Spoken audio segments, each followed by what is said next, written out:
আমিষ থাকে প্রায় 8 গ্রাম। এই আমিষটা কিন্তু খুব গুরুত্বপূর্ণ। দুধের যে আমিষ সেটাকে আমরা ক্যালসিয়াম বলি।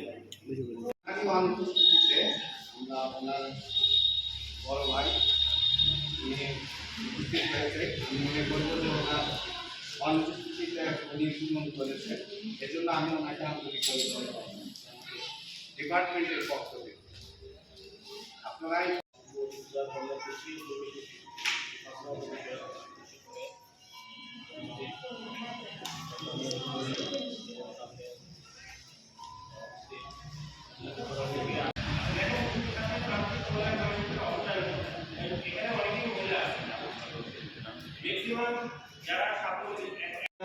কিন্তু দুধ আপনাকে ন্যূনতম 250 ml করে প্রতিদিন খাওয়া উচিত, কিন্তু আমরা তো পাই না।